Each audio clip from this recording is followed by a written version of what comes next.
आदाब।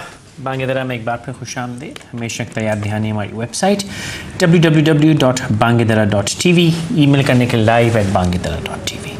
शाम को एक ख़बर पड़ी कि बिजली के नर्ख जो हैं जनवरी के अंदर 13 से 15% फिर बढ़ जाएंगे। मैंने सोचा ये बड़ी ज़रूरी बात होगी, इस पर बात करनी चाहिए, लेकिन एहसास हुआ कि तो कतन गैर ज़रूरी बात है। इससे कोई फ़र्क नहीं पड़ता कि महंगाई कहाँ है, हालात कहाँ हैं, वॉर ऑन टेरर, खैर वो तो अमरीका का लफ्ज़ नहीं कहना चाहिए, हमारी अपनी जो जंग है वो कहाँ है। इन बातों से लगता है किसी को कोई फ़र्क नहीं पड़ रहा। ज़रूरी बात यह है कि कौन रहेगा, कौन जाएगा, किसकी घंटी बजेगी, किसका फ़ैसला होगा, मिड टर्म इलेक्शन होंगे कि नहीं होंगे, हुकूमत रहेगी कि नहीं रहेगी। ये लगता है ज़्यादा ज़रूरी बातें हैं, और शायद ज़रूरी लोगों की बातें ज़रूरी होती हैं और गैर ज़रूरी लोगों की बातें गैर ज़रूरी होती हैं, और हम और आप तो यकीनन गैर ज़रूरी लोग हैं। उसकी वजह ये कि इलेक्शन हो चुका है, इलेक्शन का फ़ैसला हो चुका है। जिन्होंने कौम की खिदमत करनी थी वो ताकत और इक़्तिदार बादशाहत में आ चुके हैं। अब उनको कौम की कोई ज़रूरत नहीं है। अब झगड़ा सिर्फ बादशाहत का है, ना कि राया की ज़रूरियात का। ये मेरी नाक़िसी समझ है। इस मौजू को आने वाले दिनों में ज़रा गौर से और खैर से समझना होगा। तो इसलिए हमारी कोशिश है कि इस बैठक में यहाँ तसल्ली से हर किसी का मौक़िफ़ समझा जाए। तो आने वाले चंद दिनों में हम एक एक करके हर किसी से बात करेंगे, बजाय इसके कि ज़्यादा लोग हों जिसमें बहस मुबाहिसे में बड़ी सफाई से बात को गुम किया जा सकता है।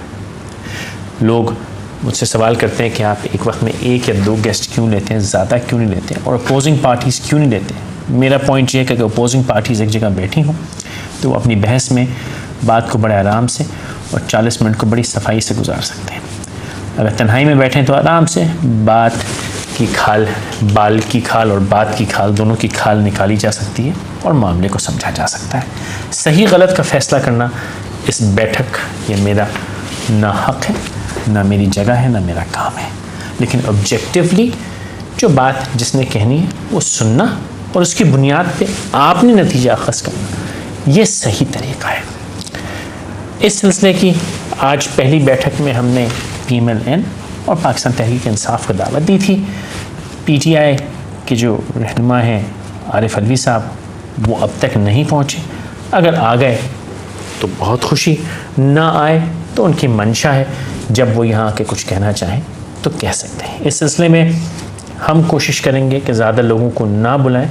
जिसने आना है, चाहे वो कोई सियासी तंजीम हो, सियासी जमात हो, या आम शहरी हो, आम पाकिस्तानी हो, वो अगर आके कुछ कहना चाहें इस मामले में तो ईमेल हमारा live@bangedara.tv हाजिर है। मुझे ईमेल कीजिए, कुर्सी हाजिर खिदमत है। आइए, तशरीफ़ लाइए, बैठिए और अपनी बात बताइए, ताकि ये भी तो पता चले कि आप क्या कहना चाहते हैं। तो अगर किसी ने आना हो यहाँ पे, आम लोगों ने, आम टैक्स पेयर ने, आम वोटर ने, जो मुझे सुबह से शाम तक ईमेलें करते हैं, ईमेल कीजिए live@bangedara.tv पे। बताइए आप कहाँ रहते हैं, क्या कहना चाहते हैं, और हाजिर खिदमत है जगह। आइए, इस मीडिया को अपने लिए इस्तेमाल कीजिए, ना कि मेरे और हमारे रवायती मेहमानों के लिए।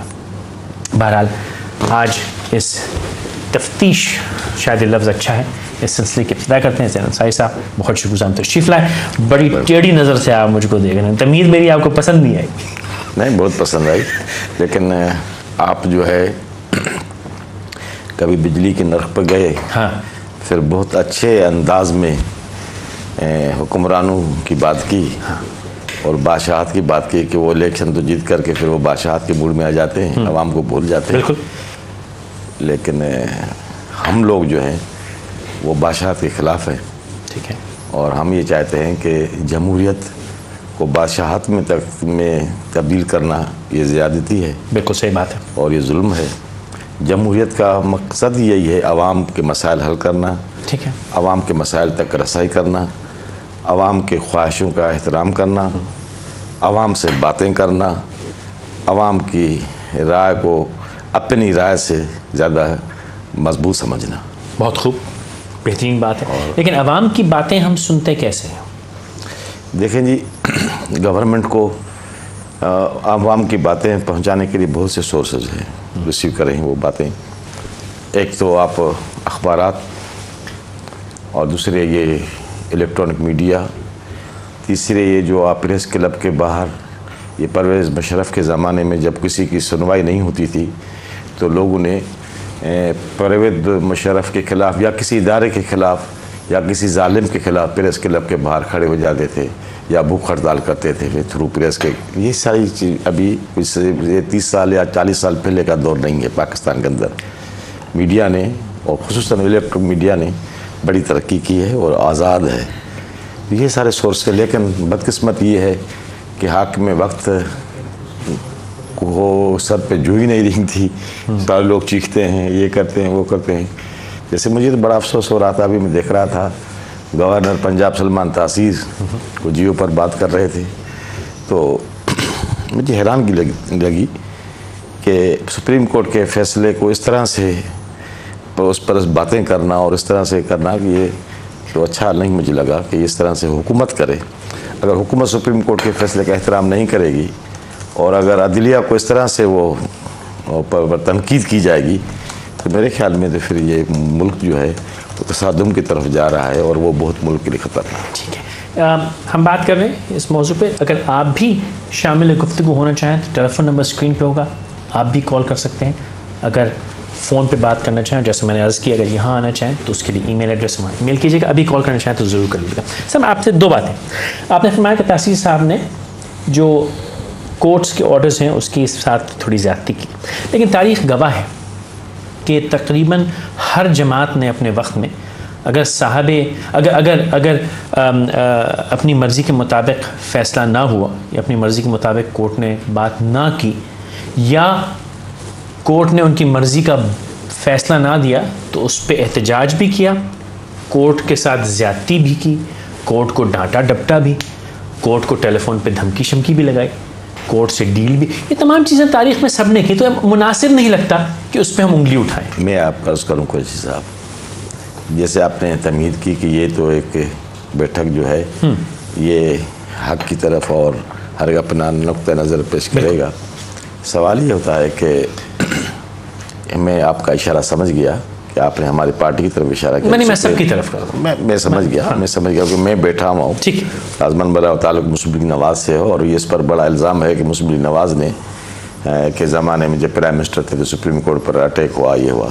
लेकिन मैं आपकी वजाहत भी करूँ इस बात की कि जब सुप्रीम कोर्ट में ये फैसला चला कि वो किसने किया वो क्या, तो सुप्रीम कोर्ट के चीफ जस्टिस ने ही फैसला दिया कि नवाज शरीफ साहब इसमें इन्वॉल्व नहीं, बज़ात खुद। हालांकि वो नवाज शरीफ साहब अंदर जा रहे थे, वो उसमें भी बड़ी साजिशें हुई। वही लोग हुए जो नवाज शरीफ की हुकूमत को तो उन्होंने सबूताज किया और वो अक्सर हुकूमत उन्होंने किया जो खुद काफ लीग में चले गए।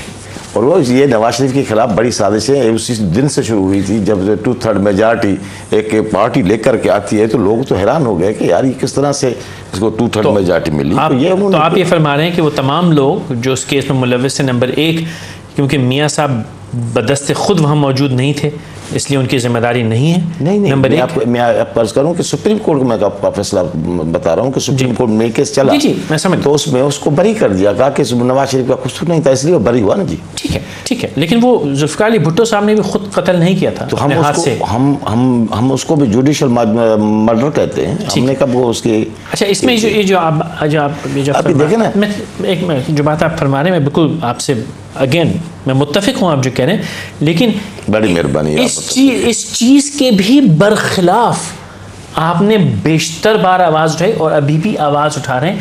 आप जिन चीज़ों के लिए सरकार को मुल्ज़िम ठहराते हैं वो एक आदमी का कसूर नहीं, तो क्योंकि उसने अपने हाथ से तो कुछ नहीं किया होता। देखिए ना जी, मैं किसी अपने हाथ से करना ज़रूरी तो नहीं होता ना साहब। मैं ये करूँ कि मैं किसी को पर इल्ज़ाम नहीं देता। ठीक है, मैं ये कहता हूँ कि हमारा मकसद ये है कि इदारे मजबूत हों। ठीक है, अच्छा। जब इस मुल्क के अंदर इदारे मजबूत न होंगे, इस मुल्क के अंदर इदारे कमज़ोर होंगे तो मेरे ख्याल में मुल्क कमज़ोर होगा। बहुत खूब आपने फिर ये देखिए, मैं बार बार इस बात पे यूँ आ रहा हूँ कि आप जितनी बातें कर रहे हैं अगर तो आप एक बहैसियत फ़र्द सियासतदान करें बड़ी अच्छी मुझे लगे, मैं कहूँगा क्या बेहतरीन, लेकिन आप अपनी जमात की नुमाइंदगी करें